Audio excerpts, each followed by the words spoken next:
월가에서 올해 주식이 끝났다라는 이야기가 나오고 있다고 합니다. 그래서 이 말이 뭔가 하면 올해 주식에서 돈 벌기가 쉽지 않다.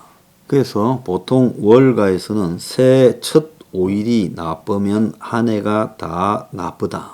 이렇게 말을 합니다. 그래서 지난주 월가에서 미 연준이 연방공개시장위원회 FOMC에서 3월달 금리 인상과 더불어서 양적 긴축으로 들어간다 이야기가 나왔지요. 그래서 QT라는 이야기가 나왔습니다. 그래서 이게 나오면서 지금 주식이 굉장히 어려워졌지요. 그래서 세계가 상당히 공포에 지금 휩싸여 들어가고 있다라고 이렇게 지금 보입니다. 자, 물가가 지금 너무 오르고 있는데요. 이렇게 오른 물가가 결국은 연준의 정책에 영향을 미쳐서 지금 이 세계의 경제를 흔들게 하고 있다 보입니다. 그런데 인류가 가만히 생각해 보면 이제 좋았던 시절은 끝났다라고 그것을 생각을 해봐야 돼요. 이게 고물가 시대가 완전히 도래했습니다. 지금 보면 칼국수 집에 가면 만원, 심지어 설렁탕 집이 12,000원, 13,000원, 14,000원 하고 한 끼 식사가 7, 8,000원이면 싼 거고 7,000원짜리는 잘 없지요. 만원이 넘어도 이게 비싸다고 할 수도 없습니다. 그래서 커피도 아메리카노 제일 기본이 4,500원이 대체로 넘어가고 있어요. 그래서 점심을 설렁탕 하나 먹고 커피 하나 마시고 올라오면 15,000원을 써야 된다. 공산품과 서비스 가격까지 물가가 폭등을 하고 있습니다. 그런데 이 또한 곧 지나가리라가 아니라 고물가 시대가 왔다라고 오늘 오마이뉴스에서도 이 이야기를 기사가 나왔어요. 좋은 시절이 끝났다. 그래서 연준에서도 인플레냐 아니냐 논쟁이 많이 벌어졌잖아요. 작년에요. 그래서 처음에는 일시적이다 했다가 제롬 파웰이요. 나중에는 인플레가 장기화되고 있다. 그래서 지난해 말 우리가 직면한 인플레이션은 우리가 바라던 그런 인플레이션이 아니다. 즉 짧은 인플레이션이 될 줄 알았는데 완전히 구조적 인플레이션으로 가고 있다는 겁니다. 코로나로요, 전 세계의 물자 공급에서 큰 장애가 생겼지요. 물류 이동이 사람 이동과 함께 제한이 들고, 그리고 돈은 엄청나게 풀렸습니다. 공급은 제한이 되고 수요는 늘어나고, 그러니까 물가가 올라간 거예요. 자, 그러면 코로나가 끝나면 원상 회복이 될 거냐? 그런데 코로나가 끝나도 고물가가 계속 될 거다. 그 가장 큰 원인이 중국이 지금까지 낮은 생산비로 세계에 저가 공산품을 수출해 왔는 그런 세계 공장 노릇을 해왔는데 이제 중국의 이런 역할이 끝이 났고, 그래서 실제로 보면 우리나라도 특히 미국에 가서 보면 대중들이 사용하는 저가 물품은 거의 다 중국제였죠. 그러니까 중국의 이런 저가 생산품, 저가 공산품의 덕택에 세계는 저물가를 이렇게 누려왔어요. 중국과 비슷한 역할을 한 것이 유럽에서는 동유럽이라는 거예요. 근데 이제는 이들이 더 싸지도 않고 지금 미국과 중국 사이의 무역 조건들은 더 강화되고 있고 악화되고 있어요. 그래서 중국이 이제 미국을 중심으로 한 서방 진영의 싼 가격의 물건을 공급하는 역할이 끝이 났고, 중국 내부에서도 임금이 상승하고 중국 정부가 개별적 국민에 대한 복지를 못 해주는 대가로 기업들에게 임금을 상승시키도록 압박을 했습니다. 그러다 보니 중국에서는 지속적인 임금 상승이 일어나고 그것이 중국의 전반적인 물가 상승으로 연결되었다는 거예요. 과거에 한 20년 전에는 중국에는 두 가지 물가가 있었습니다. 내부용 물가와 외부용 물가가 있었는데 이제 내부용 물가가 물가 인상으로 통합되는 그런 상황이 되어버렸어요. 자, 여기에다가 지금 에너지나 원자재 가격까지 폭등을 하고 있습니다.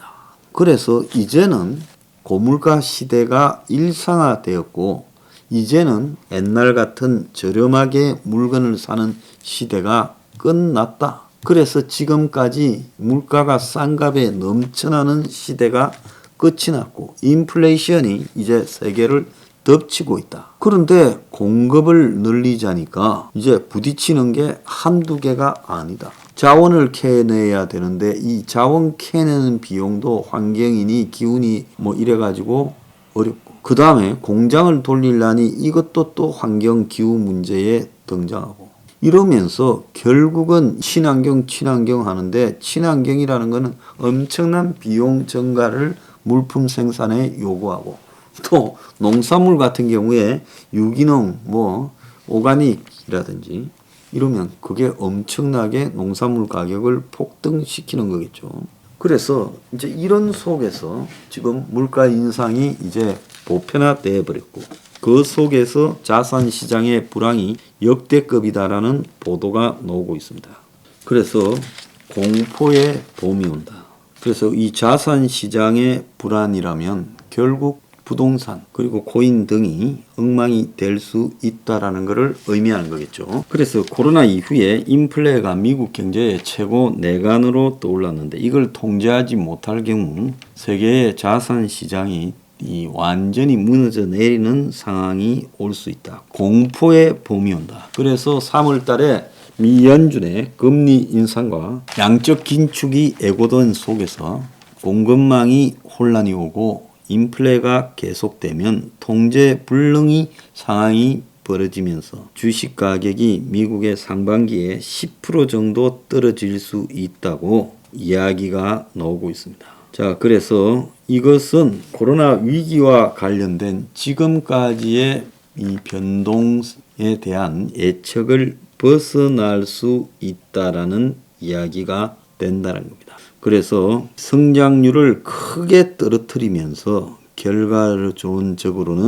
계속 인플레가 잡히지 않으면서 결국 이 주식 시장이 그리고 부동산 시장이 무너질 수 있다.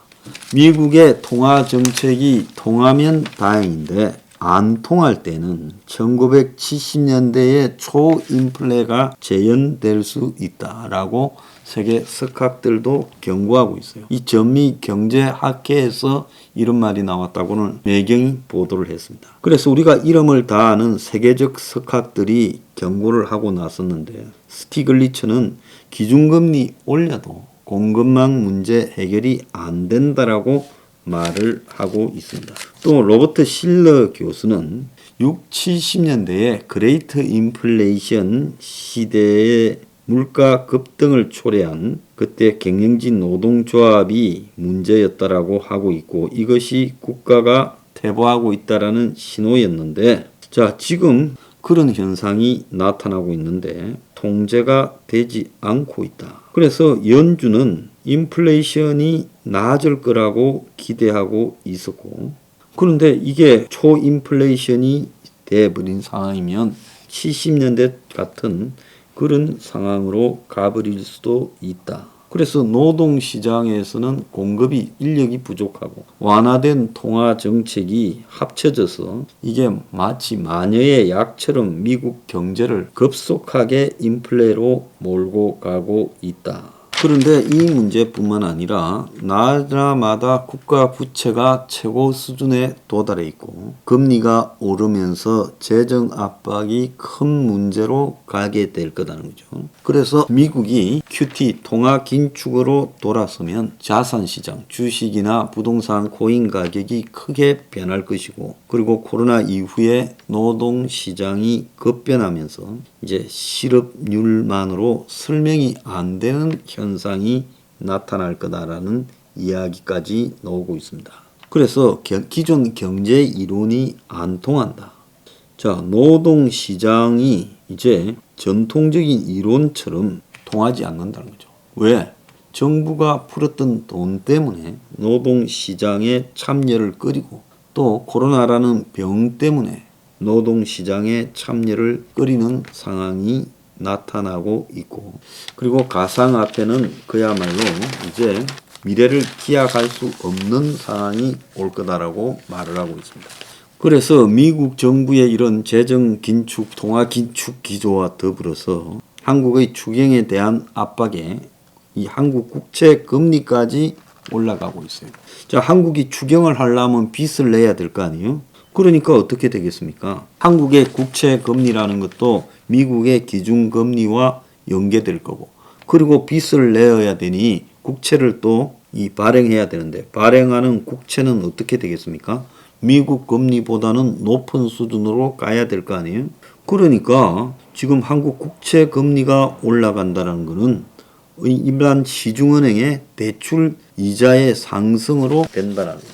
자, 거기에 얼마 전에 KDI가 광역 강화에 경기 하방 위험이 커지고 있다라고 이야기를 했고, 이제 빚걸 영투하다가 이제 지쳐서 나가 떨어지기 시작하면서 드디어 대출 잔액이 새 4영업일 동안 4,619억이 감소했다. 그래서 한국도 지금 자산 가격이 위기에 오고 있다는 겁니다. 아니나 다를까요? 오늘 한국의 지금 코스피 시장은 31.28포인트, 코스닥은 13.43포인트가 떨어졌어요. 그래서 주식들 대부분이 지금 내려가고 있습니다. 요약하자면 세계 경제에 기존의 경제 이론으로 설명할 수 없는 초인플레이션이 계속되고 끝나지 않을 것이다. 이걸 작년 연말까지 미국 연준 의장도 몰랐다. 그러니까 자기가 하는 경제를 스스로 자기도 모르는 거야. 왜 이런 일이 발생하냐? 저거가 무슨 일을 저질렀는지. 저렇게 금융위기 때부터 14년을 돈을 풀어놓고 세계 경제가 무사할 거라고 생각한 게 잘못이죠. 그래서 초인플레이션이 지속되면 지금 연준의 이런 금리 인상과 통화 긴축에도 그때부터는 이제 자산 가치가 흔들리는 상황이 벌어질 거다. 그래서 통제 불능 상황으로 흔들릴 수 있다. 이 자산 시장이라는 것은 뭐냐? 그것은 결국 부동산, 주식, 그리고 채권, 그리고 더 나아가서 가상화폐다. 이런 겁니다. 자, 전부가 엄청나게 조심해야 될 때입니다.